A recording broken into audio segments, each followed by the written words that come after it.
할렐루야. 오늘 함께 예배하는 우리 귀한 성도님들에게 하나님께서 특별한 은혜와 복을 주시기를 주님의 이름으로 축원합니다. 같이 믿음으로 함께 고백하기를 원합니다. 하나님은 어제보다 오늘 더 큰 은혜를 주시고 오늘보다 내일 더 큰 복을 주기를 원하신다. 그래도 긴데 잘 하시네요. 한 번 더 같이 고백합시다. 우리 하나님이 어떤 분이신가? 하나님은 어제보다 오늘 더 큰 은혜를 주시고 오늘보다 내일 더 큰 복을 주기를 원하신다. 이분이 우리가 믿는 하나님인 줄로 믿습니다. 자, 그러면 이제 그렇게 하나님을 고백하는 성도가 이제 하나님께 어떻게 고백해야 하는가? 제가 몇 주 전에 예배에 대해서 말씀드릴 때 예배는 하나님께 대한 우리의 반응이고 동시에 우리에게 대한 하나님의 응답이라고 했죠. 그러니까 지금 우리가 조금 전에 하나님은 어제보다 오늘 나에게 더 큰 은혜를 주기 원하시는 분, 오늘보다 내일 더 큰 복을 주기를 원하시는 분, 그렇게 우리가 이제 하나님께 대해서 하나님의 그 성품에 대해서 고백한 거예요. 그러면 그분이 과연 하나님이시라면 오늘 예배 드리는 우리는 성도는 그 하나님께 어떤 고백을 드려야 하는가? 같이 한번 따라 하십시다. 하나님, 어제보다 오늘 하나님을 더 알게 하시고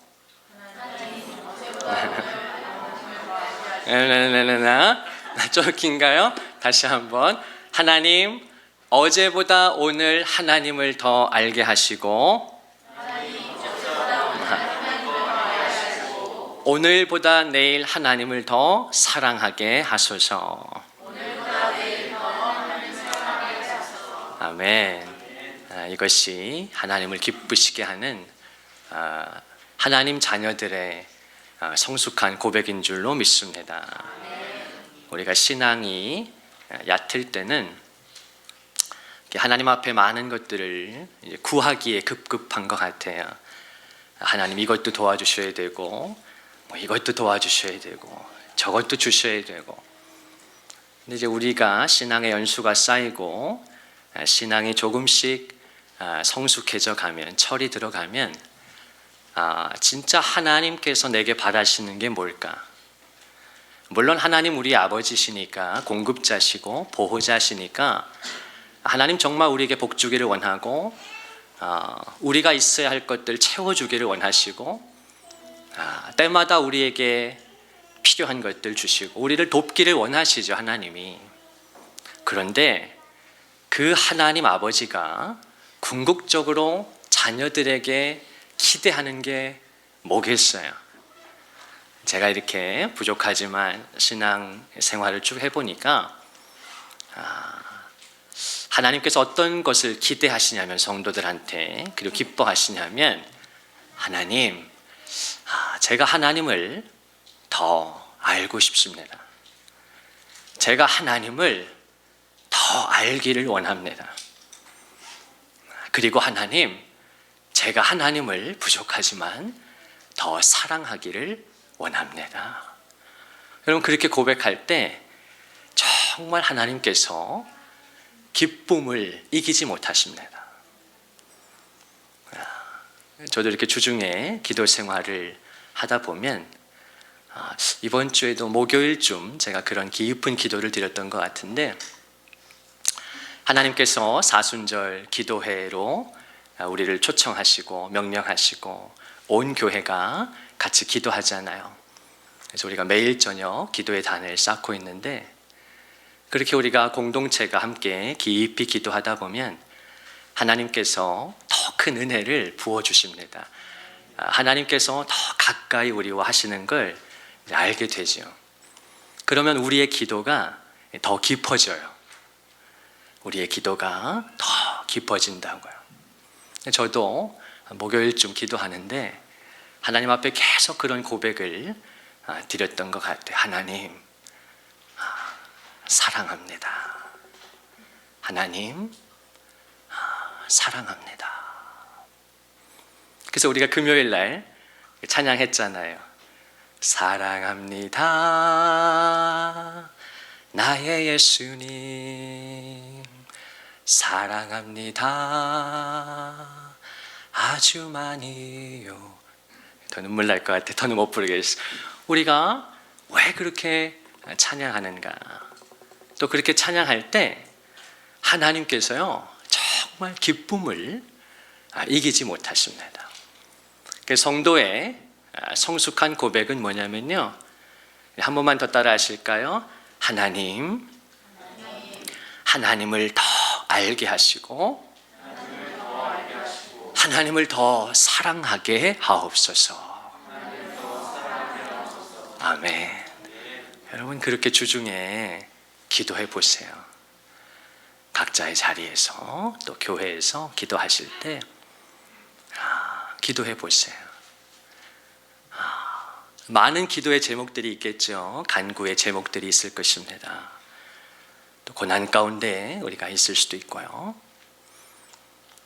근데 우리가 기도를 깊이 해보면 그렇게 귀결되는 것 같아요. 하나님이 정말 성도에게 바라시는 건 나는 네가 나를 더 알았으면 좋겠다. 나는 네가 나를 더 알기를 바란다. 그리고 네가 나를 더 사랑했으면 좋겠다. 그래서 우리의 신앙이 깊어질 때 한마디로 말해서 저와 여러분의 영성이 이제 좋아질 때, 또 우리가 성령 충만할 때 성도가 다른 걸 구하지 않아요. 하나님 앞에 사랑을 고백하게 됩니다. 그러면 정말 하나님과 내가 연합되는 그 기쁨을 누리죠. 그게 요한복음 15장 9절에서 예수님께서 말씀하신 뭐예요? 우리 작년에 우리 여름 수련회 갈 때 제가 타이틀로 잡았었는데 무엇입니까? 나의 사랑 안에 거하라. 예수님의 사랑 안에, 하나님의 사랑 안에 거하라는 것입니다. 그분 앞에, 그분 안에 머무르라는 것이에요. 그러니까 하나님은 자기 백성과 그 친밀함을, 그 교제를 바라시는 것입니다. 다윗이 시편 18편에 보면 사람이 할 수 있는, 하나님께서요 우리 인간에게 몸을 주시고 또 입을 주셔서 말할 수 있는 놀라운 복을 주셨잖아요. 여러분이가 말할 수 있다는 게, 대화할 수 있다는 게 보통 은혜가 아니잖아요. 때로 얼마나 우리는 이 하나님이 주시는 입을 가지고 하나님 기뻐하지 않는 그런 말과 그런 것들을 하면서 다른 사람에게 끊임없이 상처를 주면서 살아갈 때가 참 많죠. 그런데 하나님이 우리에게 주신 입을 가지고 사람이 할 수 있는 가장 고귀한 고백이 뭐냐면 바로 시편 18편의 1절의 그 다윗의 고백이에요. 다윗이 어떻게 고백하죠? 나의 힘이 되신 여호와여, 내가 주를 사랑하나이다. 아멘. 나의 힘이신 여호와여, 나의 반석이신 하나님, 내가 주님을 사랑합니다. 그때 하나님의 마음이 그냥 다 이렇게 녹아내리신 거예요. 다윗이 완전하지 않았잖아요. 하나님이 정말 들에서 양이나 치던 그 아버지조차 주목하지 않던 막내 아들, 당시 이스라엘 사회에서 장자가 중요하고, 근데 또 그 집은 또 아들이 많으니까 이 막내 아들이었던 다윗은 아버지가 뭐 거들떠도 안 보는 거예요. 그냥 살아만 있으면 되는 거예요. 들에서 양이나 치고 있었는데 형들은 다 중요한 일들 아버지가 시키는데 막내는 그냥 살아만 있으면 되는 거예요. 죽지만 않으면 되는 거예요. 근데 다윗의 마음에 꿈이 있었고 그런 거룩한 삶에 나아갈 그 작은 마음에 품고 있는데 아무도 알아주지 않는 것입니다. 시편에 보면 다윗이 어떤 고백을 하죠? 내 부모는 나를 버렸으나, 그런 고백이 나와요. 그게 다윗의 감정이었던 거예요. 내 부모는 나를 버렸으나, 잊었다는 것이죠. 버렸다기보다 잊었다는 것입니다. 그러나 하나님은 나를 영접하시리이다. 하나님은 나를 받아주시고 내 이름을 기억해 주십니다. 들에 양이나 치던 다윗을 하나님이 택하시고 부르십니다. 그리고 이스라엘의 주권자를 삼으시죠. 다윗의 인생에서 한 번도 생각해 보지 못했던 정말 새 역사를 행하신 그 하나님. 다윗이 처음엔 얼마나 감격했겠어요. 얼마나 감사했겠어요. 그리고 얼마나 하나님을 전심으로 의지했겠어요. 그러나 그 나라가 강성해지고 힘을 갖게 되고 주변을 다 평정하고 나니까 사람의 마음속에 뭐가 찾아듭니까? 겸손한 마음, 간절한 마음, 뭐 온데간데 없고 다 내가 잘해서, 내가 이렇게 자격이 있어서, 나만한 사람이 없어서, 그렇게 되니까 결국 이제 타락하게 되고 범죄하게 되고 하나님의 마음을 계속 아프게 하죠. 근데 사람이 이제 그렇게 하다 보면 이제 어디까지 가냐면요, 다윗이 무서운 죄를 범하지 않습니까? 간음도 하고 살인 교사도 합니다. 그런데 그 지경에 갔는데도 자기가 잘못했다고 생각하지 않아요. 이게 이제 정말 무서운 것 같아요, 사람이. 내가 지금 죄 가운데 있는데, 내가 지금 잘못된 길을 가고 있는데, 하나님의 뜻과 반해서 나아가고 있는데, 진행하고 있는데, 내 삶을 막 그냥 내가 경영하고 있는데, 이게 죄인 줄도 모르는 이제 지경까지 가게 될 때가 있는 것 같아요. 다윗이 그랬어요. 그 증거가 뭐냐면 하나님께서 나단 선지자를 보내서 책망하십니다. 근데 처음에는 다윗이 자기 얘기인지 몰라요. 나단이, 선지자가, 하나님의 종이 그 죄에 대해서 이렇게 가르쳐 줄 때 다윗이 남의 얘기처럼 듣습니다. 그러다가 나단이 마지막에 뭐라고 얘기합니까? 그 사람이 바로 당신이라. 다윗이 그때서야, 그래도 얼마나 감사해요. 그래도 하나님의 사람이니까 마지막 순간에 나단 선지자가 바로 당신이 그 사람이라 할 때 그래도 그 순간에라도 그걸 알아들을 수 있다는 것이 얼마나 은혜입니까? 다윗이 그 선지자의 그 말에 충격을 받죠. 내가 도대체 어디서부터 잘못되고 어쩌다 내가 여기까지 왔나. 다윗이 깨달은 거예요. 회개의 자리에 서게 되죠.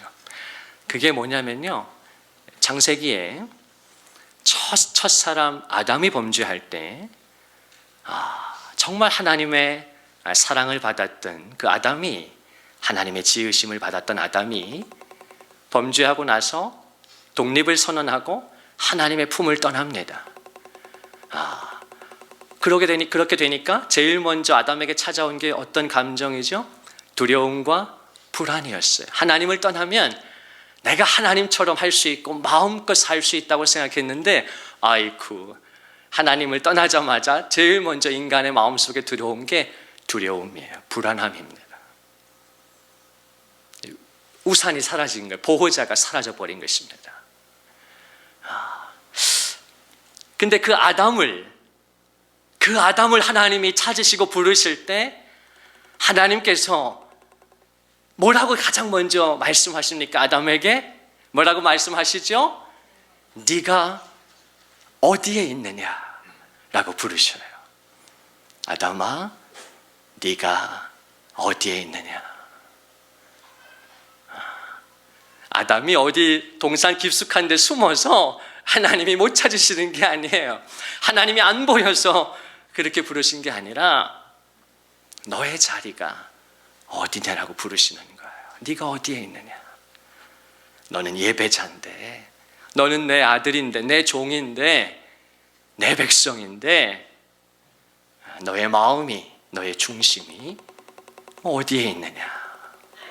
라고 하나님이 찾으세요. 여러분, 하나님께서 저와 여러분을 찾으시고 부르십니다. 또 우리에게 물으십니다. 네가 어디에 있느냐? 너의 자리가 어디냐? 여러분 다 예배자이십니까? 또 예배의 자리에 나왔을지라도 마음과 생각은 다른 데 있는 그런 사람이 아니라 이 아침 하나님 앞에 우리의 몸뿐만 아니라 우리의 마음과 생각과 영이 온전히 하나님의 사랑 안에 머물 수 있는 저와 여러분 되기를 바랍니다.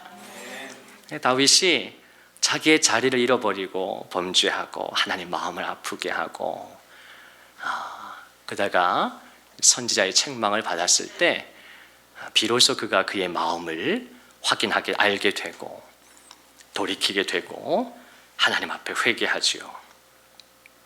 그리고 나서 다윗이 그의 삶의 한순간에, 그의 여정의 한순간에 이제 시편 18편의 고백을 하나님 앞에 드리게 되는 거예요. 나의 힘이신 여호와여, 내가 주를 사랑하나이다. 주는 여호와는 나의 반석이시오, 나의 방패시오, 나의 피할 바위시오. 내가 그 안에 거할 나의 안식처가 됐습니다. 하나님이 나의 반석이라는 것입니다. 하나님이 나의 능력이라는 것입니다. 다윗이 특히 하나님을 방패라고 고백하죠. 다시 이제 보호자를 찾은 것입니다. 다시 그 하나님의 날개 그늘 아래, 하나님의 사랑 안에 다윗이 들어가게 된 거예요. 여러분, 그 은혜가 이 아침도 있기를 바랍니다. 하나님 품으로 들어가셔야 합니다. 하나님을 방패로 삼으셔야 돼요. 하나님을 반석으로 삼으셔야 합니다. 흔들림 없는 어떤 그 침대가 아니고 흔들림 없는 내 삶의 반석이 되시는 그 하나님 말입니다. 그리고 그 하나님 앞에 오늘도 예배하면서 하나님 사랑합니다 고백하실 수 있어야 돼요. 하나님을 사랑한다고 고백하는 그 속에는 저 같은 경우에 제가 어떤 마음을 담아서 고백하냐면 여러분도 배우실 수 있기를 바라는데, 저와 여러분 항상 할 수만 있다면 항상 매일 하나님 앞에 사랑합니다라고 고백할 수 있어야 돼요. 근데 그 고백을 어떻게 항상 할 수 있냐면, 저 같은 경우에 제가 하나님을 사랑합니다라고 고백할 때 거기에 깊은 부분은 어떤 고백이 있냐면, 하나님, 제가 하나님을 더 사랑하기를 원합니다, 그런 뜻이에요. 저와 여러분이 하나님 뭐 얼마나 사랑해요? 우리가 하나님을 사랑한다고 말할 수나 있습니까? 우리의 삶의 모습을 보면 말입니다. 얼마나 아름답지 못한 모습이 많은데, 그러나 성도가 고백할 수 있는 건, 우리가 다윗을 본받아서 하나님 앞에 감히 고백할 수 있는 건, 그 고백 속에 뭘 담는다고요? 어떤 뜻이 있다고요? 하나님, 제가 주님을 더 사랑하기를 원합니다. 같이 한번 따라 하실까요? 하나님, 제가 주님을 더 사랑하기를 원합니다. 여러분, 그런 고백을 담으면 여러분이 힘들 때도, 죄 가운데 있을 때도, 여러분의 모습이 아름답지 못할 때도 담대하게 하나님을 향해서 사랑합니다라고 고백할 수 있어요. 하나님이 기쁘게 받으십니다. 내가 지금 기도할 상황이 아닌데, 또 그래서 기도도 못했는데, 내가 말씀을 가까이 하지 못했는데, 온전히 예배하지 못했는데, 그래도 그럴 때에도 하나님, 제가 주님을 사랑합니다. 그 속에 어떤 고백이 있다고요? 주님을 더 사랑하기를 원합니다. 그때 하나님께서 기뻐하십니다. 전 참 그걸 많이 느껴요. 그때 하나님께서 정말 기뻐하세요. 그 성도는 다른 그 어떤 것보다 하나님 앞에 나아갈 때 하나님을 더 알기 원하고 하나님을 더 사랑하기 원합니다. 그렇게 고백하실 수 있어야 돼요. 그런 우리 은혜 영광의 성도들 되시기를 축복합니다. 오늘 복된 요한복음 20장 이 부활장에서 예수님께서 부활하시고 나서 제자들을 찾아오십니다. 걱정과 두려움에 쌓여있는 그 제자들에게 우리 예수님께서 먼저 그리고 친히 찾아와 주세요. 그리고 제자들에게 말씀하시죠. 너희에게 평강이 있을지어다. 여러분, 저와 여러분에게 다 그 하나님의 평강이 필요하잖아요. 평안이 필요하지 않습니까? 근데 하나님께서 제자들에게, 그리고 이 아침 저와 여러분에게 평강을 주기를 원하시는 거예요. 그리고 주님이 아버지께서 나를 보내신 것 같이 나도 너희를 보낸다 라고 말씀하셔요. 이건 아주 영광스러운 부르심인데요, 하나님께서 나와 당신을 구원하시고 나서 하나님의 동역자로 세우시는 것입니다. 예수 그리스도가 나를 위해 피 흘려 죽으셔서 내 죄를 다 씻어주시고 하나님의 자녀 삼으시고 저 영광스러운 천국의 소망을 주신 다음에 그것으로 끝이는 것이 아니라 나도 너희를 세상에 보낸다. 이제 우리가 주님의 대리자로서, 주님의 편지로서, 하나님의 대사로서 이 세상을 하나님의 이름으로, 예수님의 이름으로 살아가는 것입니다. 그렇게 우리 주님께서 우리를 부르셔요. 자, 그리고 특별한 말씀과 행동을 하시는데요, 오늘 본문 22절 같이 한번 읽겠습니다. 시작. 이 말씀을 하시고 그들을 향하사, 한 번 더 크게 고백하십시다. 시작. 이 말씀을 하시고 그들을 향하사 숨을 내쉬며 이르시되 성령을 받으라. 아멘, 아멘. 그렇게 주님께서 제자들에게 인사하시고 나서 제자들을 향하사 독특한 액션을 하나 취하시는데, 요한은 그걸 어떻게 증거하냐면 예수님께서 숨을 내쉬셨다는 거예요. 여기 우리가 주목해야 합니다. 숨을 자, 지금 이게 어떤 장면이죠? 부활하신 예수님께서 제자들을 처음 만나신 장면이에요. 그러니까 여기에는 엄청난 이 상징성과 이 중요함을 말할 수가 없죠. 부활하신 예수님께서 사망 권세를 이기시고 다시 부활하신 그 주께서 제자들을 처음 만나셨을 때 바로 그 장면이란 말입니다. 예수께서 숨을 내쉬며 이르시되 성령을 받으라 말씀하신 거예요. 여기서 예수님께서 숨을 내셨다는 것은 우리가 성경을 보면, 특별히 구약 성경을 보면 이게 히브리어로는 루아흐인데요, 숨, 바람, 호흡, 생기, 영 이런 걸 뜻하는 것이 루아흐예요. 그 루아흐가 가지고 있는 의미 중에 하나가 바로 숨입니다. 호흡, 하나님의 숨결이에요. The breath of God. 하나님의 그 숨결, 호흡, 숨 말입니다. 예수님께서 부활하시고 나서 제자들을 처음 만나셔서 이렇게 숨을 불어넣으신 거예요. 이건 뭘 상징하냐면요. 자, 우리 그 다음 말씀 한번 보실까요? 같이 한번 봅시다. 이게 창세기로 성경의 제일 첫 번째 책이죠. 자, 창세기로 가보면 이런 독특한 말씀이 있어요. 같이 한번 읽어볼까요? 시작.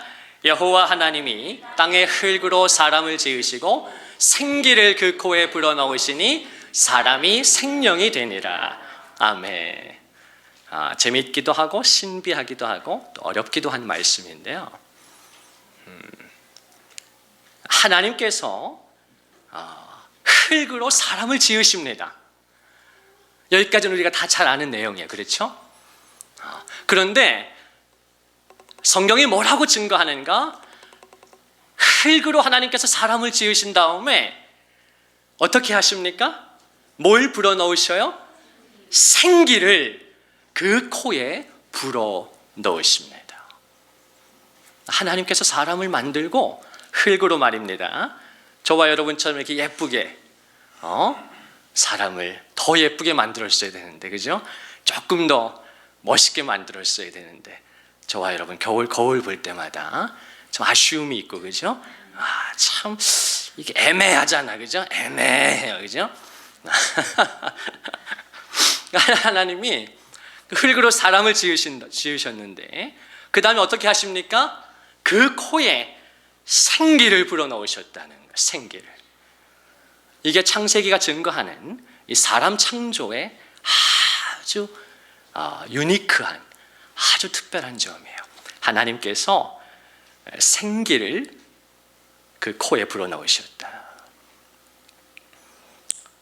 이게 뭘 가르쳐 주냐면 사람이 어떤 존재인가를 가르쳐 주는 거예요.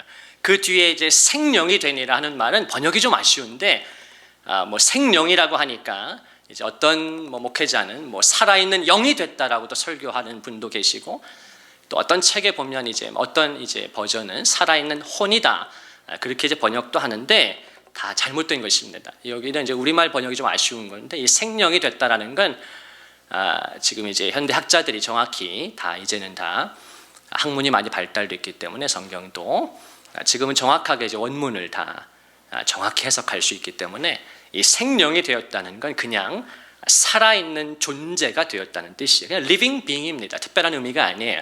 어떤 영이나 혼이 아닙니다. 그냥 생령이 됐다는 건 사람이 비로소 살아있는 존재가 되었다. living being이 되었다. 그런 뜻이에요.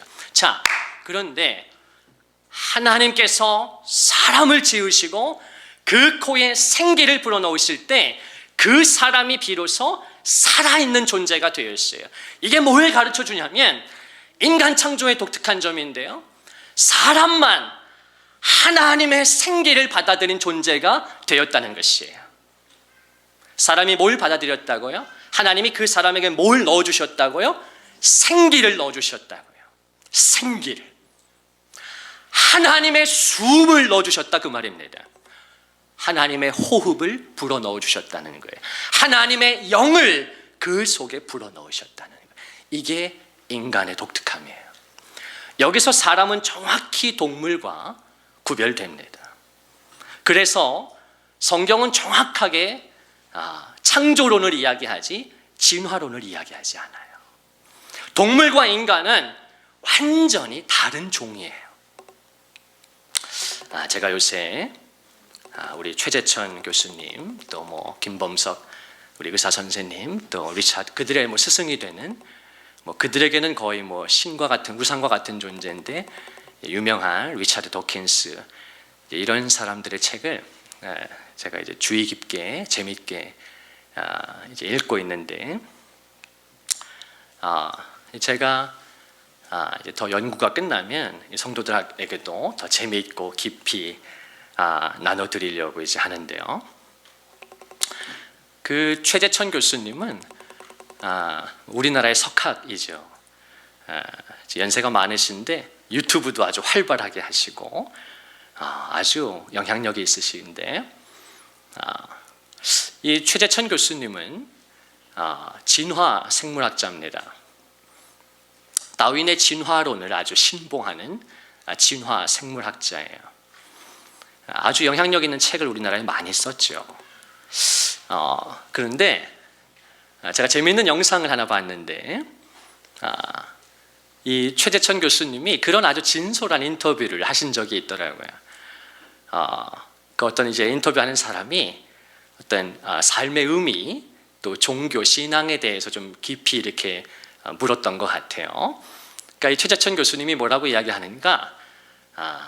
중요한 이야기를 하는데 두 가지.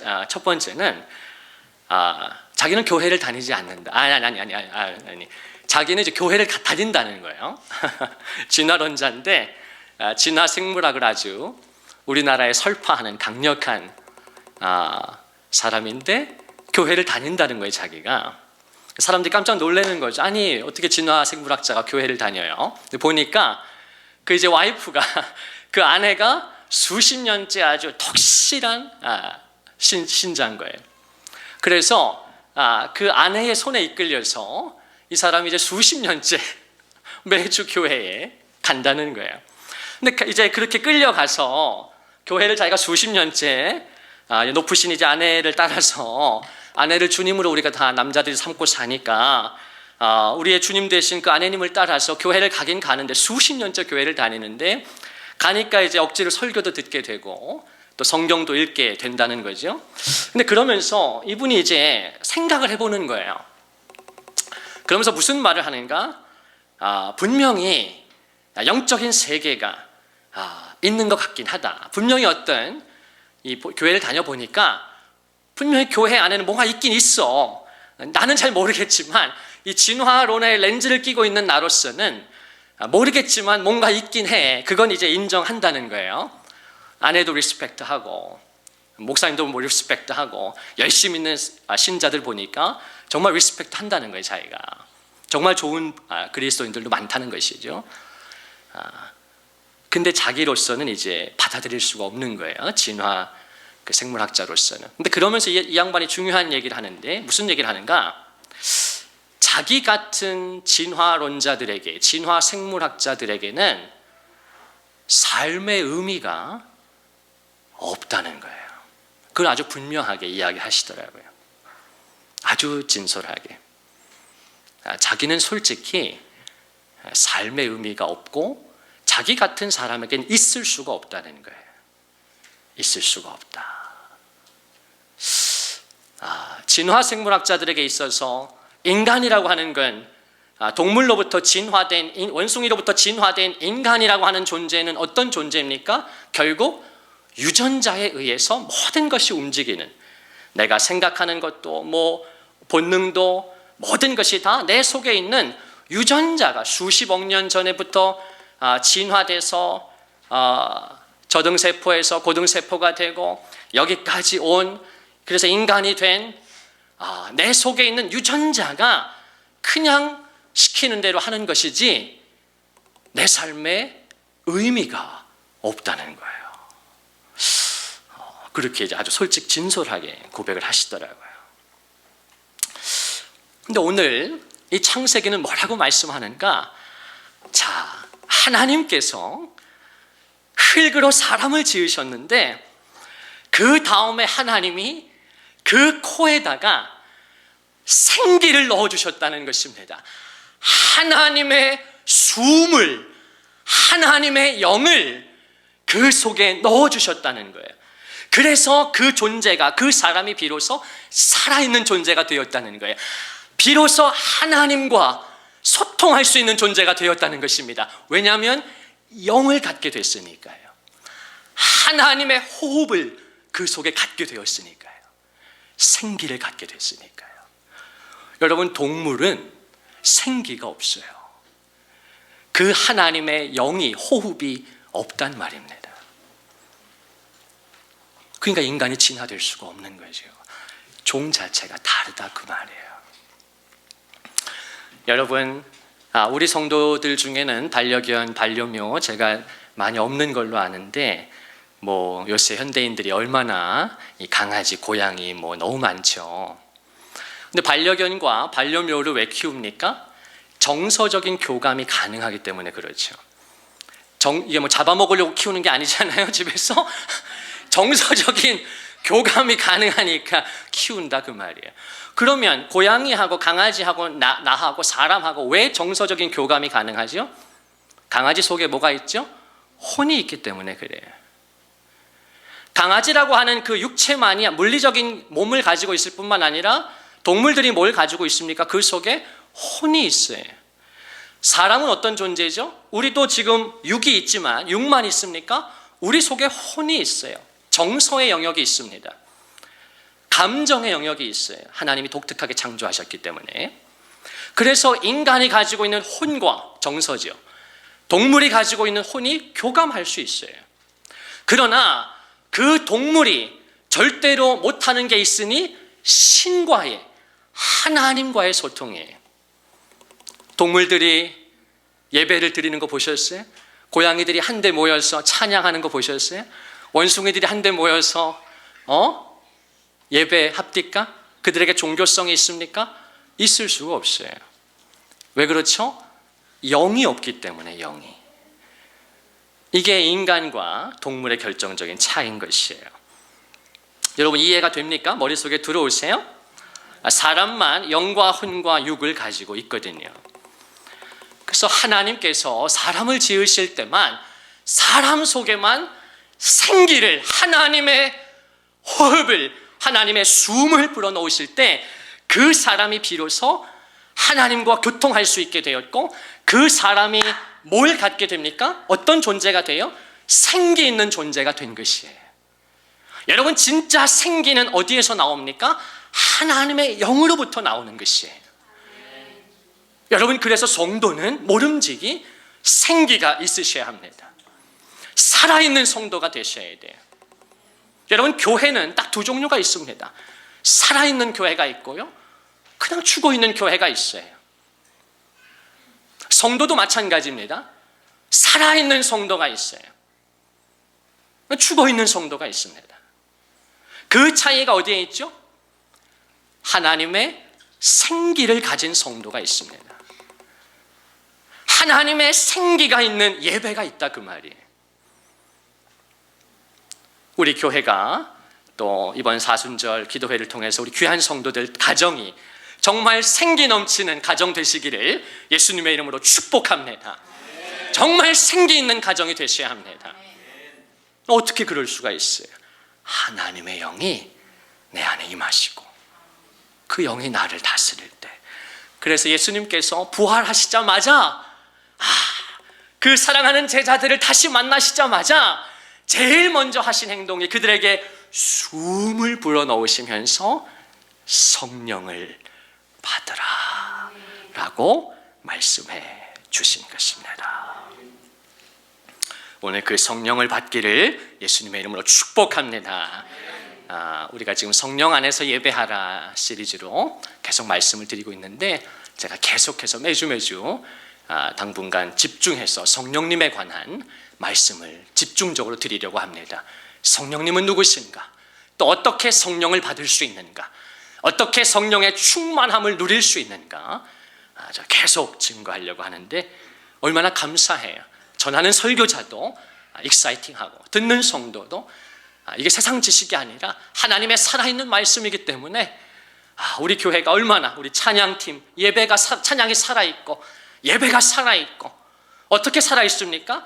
하나님의 생기가, 그분의 성령이 우리 안에 운행하시기 때문인 줄로 믿습니다.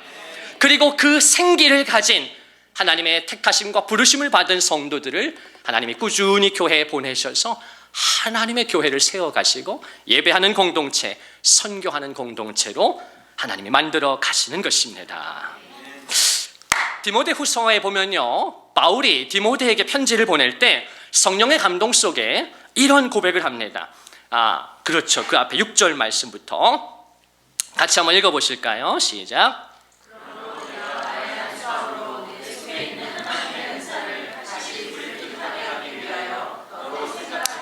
아멘, 아멘.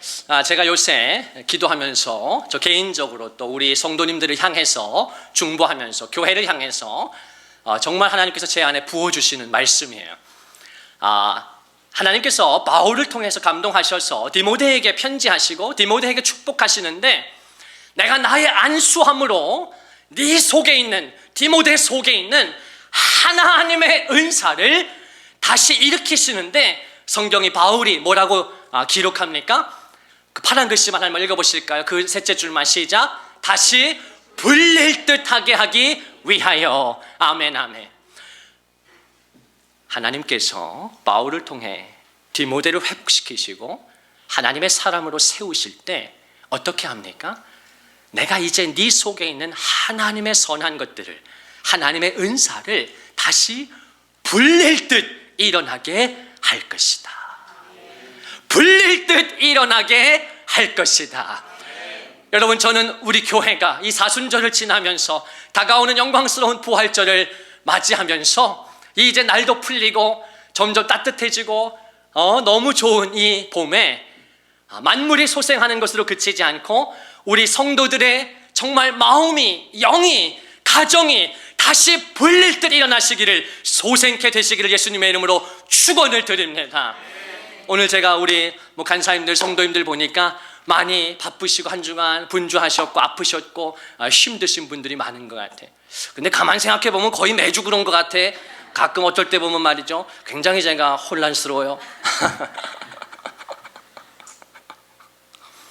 너무 힘들잖아요. 많이 어렵고 고난이 있고, 산 넘어 산이죠. 하나 넘었더니 또 다른 산이 기다려 있고, 하나 넘었다고 생각했더니 더 큰 산이 그냥 기다려 있고, 내 마음을 빼앗고 내 마음을 아프게 하고 곤란하게 하고 힘들게 하고 상처 주고 상처받는 일들이 정말 첩첩산중입니다.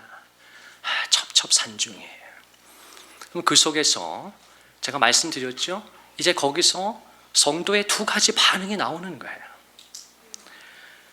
그 상처와 문제 많은 세상 속에서 그냥 삶은 원래 이런 것이야, 늘 고통스러웠던 것이야, 처음부터 마지막까지 그렇게 삶을 비관하고 그 속에 함몰되어서 생기를 다 잃어버리고 기쁨을 다 잃어버리고 그냥 마지못해 일하고 마지못해 가정을 건사하면서 그냥 꾸역꾸역 살아갈 것인가? 아니면 하나님이 이 아침에도 말씀을 통해 숨을 불어넣어 주시고 생기를 넣어주시길 원하고 성령을 받으라고 말씀하실 때, 하나님, 제가 그것을 원합니다. 하나님, 제가 그것을 사모합니다. 받아들이기를 원합니다. 그럴 때 하나님께서 그 영혼에게, 그 가정에게 어떻게 하십니까? 다시 불릴 듯하게 일어나게 해 주신다는 것입니다. 네 속에 있는 하나님의 은사가, 하나님이 주신 선하고 아름다운 것들이 여러분 속에 다 있지 않습니까? 하나님의 부르심이 있지 않습니까? 하나님의 뜻대로 정말 아름답고 멋지게 인생을 살아가고 싶은 열정이 여러분 속에 다 있지 않습니까? 그러니까 우리 은혜영광교회로 하나님의 은혜의 많고 많은 교회 중에 은혜의 영광을 찬양하는 교회로, 어쩜 이 이름이 지구상에 하나도 없어요. 그래, 은혜영광교회가 없어. 대한민국에, 외국에서도 제가 못 봤어요. 너무 신기하지 않아요? 그 에베소서 1장 6절이 참 귀한 말씀인데 잘 몰라요. 그의 은혜의 영광을 찬송하게 하려는 것이라. 여러분, 그런 교회로 부르신 저와 여러분을 하나님께서 이제 우리 속에 있는 은사를 불릴 듯 일어나게 해 주시기를 원하신다는 것입니다. 하나님의 생기가 네 속에 들어가서 살아나게 된다는 것입니다. 자, 여러분, 그렇게 될 때 여러분 기도하셔야 돼요. 주중에 기도하실 때 당신을 위해서, 배우자를 위해서, 교회를 위해서, 목회자를 위해서, 성도를 서로 자녀들을 위해서 중보하실 때 이 기도를 하셔야 돼요. 하나님, 정말 이제 하나님의 생기가, 성령이 내 속에서 불릴 듯 일어나기를 원합니다. 여러분, 그때 하나님이 생기를 부어 주십니다. 자, 그렇게 될 때 어떻게 되는가? 이 말씀 다음에 우리가 잘 아는 이 말씀이 이어지는 거예요. 자, 7절 말씀, 너무 보배 같은 말씀이죠. 같이 한번 읽겠습니다. 시작. 하나님이 우리에게 주신 것은 두려워하는 마음이 아니요 오직 능력과 사랑과 절제하는 마음이니. 아멘, 아멘. 하나님이 우리에게 주신 것은 두려워하는 마음이 아니라는 것입니다. 너무나 많은 사람들이 두려워하는 마음을 가지고 낙심하는 심령을 가지고 뭐 조금 일어났다가 기도하는 것 같더니 말씀 보는 것 같더니 하나님을 가까이 하는 것 같더니 또 그냥 세상 걱정, 염려, 문제 앞에, 상처 앞에 또다시 스텝백, 다시 뒤로 물러서고 다시 마음을 닫아버리고 다시 자기 방어 기제를 작동시키고 또 그 세상에서 배운 거 또 그렇게 살아가는 것입니다. 냉소적으로 살아가는 것입니다. 그런데 그건 하나님이 우리에게 주신 마음이 아니라는 거예요. 두려워하는 마음이 아닙니다. 낙심하는 마음이 아니에요. 비관하고 저주하는 마음이 아니에요. 다른 사람을 끊임없이 블레임하는, 비난하고 원망하는 그런 마음이 아닙니다. 이 사람 때문에 그렇지, 내가 이렇게 해서 그렇지, 이 사람을 만나서 이렇지, 이 환경이 나를 이렇게 만들었지. 아니에요, 아닙니다. 여러분, 아니에요. 내가 누군가를 미워하는 마음이 든다면 하나님이 주신 마음이 아닙니다. 그냥 그 마음을 가지고 살아도 되는 게 아니에요. 이 디모데후서 1장 7절에서 이 마음이라고 번역된 이 헬라어는 여러분이 가진 성경에 다 거기서 표시가 되어 있을 텐데 숫자가 써 있고 관주가 써 있을 것입니다. 거기에 뭐라고 되어 있습니까? 헬라어로는 이 마음이 영으로도 번역된다라고 성경의 관주로 이렇게 다 기록을, 모든 성경에 기록이 되어 있어요. 하나님이 저와 여러분에게 주신 것은 두려움의 영이 아니라는 것입니다. 걱정의 영이 아니라는 것입니다. 미움의 영이 아니라는 것입니다. 불평의 영이 아니라는 것이에요. 원망의 영이 아니라는 것입니다. 그 모든 세상 불평과 원망과 저주와 미움과 교만과 시기와 질투는 하나님으로부터 온 영이 아니라는 것입니다. 이 세상으로부터 온, 마귀로부터 온 영적인 것이라는 것이에요. 여러분, 작년 통계가 나왔어요. 작년 우리 대한민국 2024년 1년 자살 그 총계 나왔는데 처음으로 대한민국이 40명을 넘었습니다. 공식적으로. 그러니까 비공식적으로는 사실 훨씬 많죠. 그러나 더 이상 그 수치를 더 이상 부정할 수가 없기, 이미 사실 40명 넘은 거는 뭐 정말 오래 전인데요. 이제 공식적으로 이제 무시할 수가 없으니까 숫자를 작년 통계를 낼 때 하루 평균 대한민국이 40명이 자살했다라고 공식적으로 작년 통계를 냈어요. 여러분, 하루에 40-50명씩 스스로 목숨을 끊을 수밖에 없는 나라, 그게 우리 대한민국이라는 거예요. 어둠의 영이 다 사람들의 마음과 가정을 장악하니까 교회마저도 생기가 없으니까 찬양을 드려도 기도를 해도 생기가 없으니, 말씀을 전하는 자나 듣는 자가 다 생기가 없으니 어떻게 우리가 살아갈 수가 있겠어요? 그런데 하나님께서 우리에게 주신 건 뭡니까? 두려움의 영이 아니라 뭐라고요? 오직 능력이라는 것입니다. 하나님이 저와 여러분에게 성령으로 생기를 불어넣어 주시면 우리에게는 능력이 나타난다는 것이에요. 우리는 능력 있는 삶을 살 수 있게 됩니다. 어떤 능력입니까? 사랑할 수 있는 능력이에요. 다시 한번 배우자를 사랑할 수 있고 다른 사람을 품을 수 있는 그 능력을 하나님이 주십니다. 감사할 수 있는 능력을 주십니다. 지금 삶이 어려운데, 고난의 연속인데, 근데 거기서 놀랍게 성도가 감사할 수 있다는 것이에요.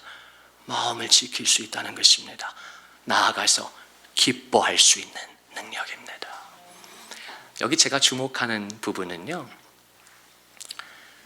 오직 능력이라고 말씀하신 다음에 대표적으로 두 가지가 나와요. 사랑과 절제가 나옵니다. 여러분, 성경을 조금 아시는 분들은 이 사랑과 절제가 뭐죠? 왜 이 말씀 속에 이 두 가지를 넣어놨을까요? 사랑과 절제가 무엇입니까? 성령의 9가지 열매의 알파와 오메가예요. 첫 번째 열매와 마지막 열매죠. 우리 말씀을 같이 볼까요? 우리 마지막 말씀인데요. 같이 읽읍시다. 시작. 오직 성령의 열매는 사랑과 희락과 화평과 오래 참음과 자비와 양선과 충성과 온유와 절제니 이 같은 것을 금지할 법이 없느니라. 아멘. 하나님이 저와 여러분에게 주신 건 두려움의 영이 아니라 오직 능력입니다. 그 능력은 어떤 능력입니까? 사랑과 절제하는 마음이고 능력이에요. 그 영입니다. 이것이 바로 하나님의 영이 생기가 역사할 때 일어나는 아름다운 열매들이에요.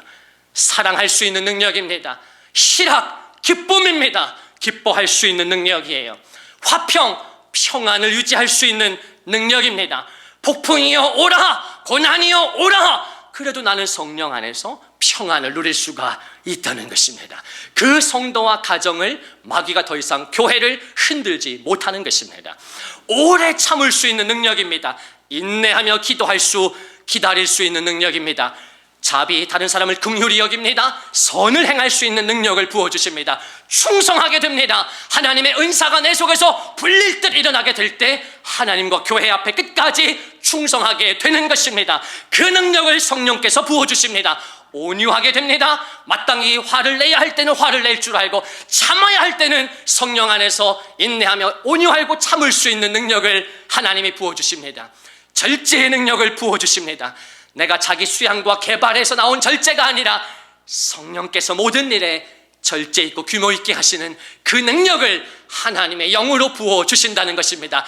이 같은 것을 금지할 법이 없느니라. 막을 이유가 없다는 것입니다. 막을 수 있는 것이 이 세상에 아무것도 없다는 것입니다. 사랑하는 성도여, 이 아침에 예수께서 저와 여러분에게 숨을 내쉬면서 성령을 받으라고 말씀해 주십니다. 그 성령을 받으면 우리 속에 성령이 주시는 능력이 나타나는 줄로 믿습니다. 그 사랑과 절제하는 마음이, 그 영이 이번 한 주간 이 복된 봄 3월에 저와 여러분과 가정에 충만해지고 이 사순절 특별 기도에 포기하지 말고 기도에 전심함으로 주님의 영광을 더 깊이 누리는, 안식을 누리는 우리 성도들 다 되시기를 예수님의 이름으로 축원을 드립니다.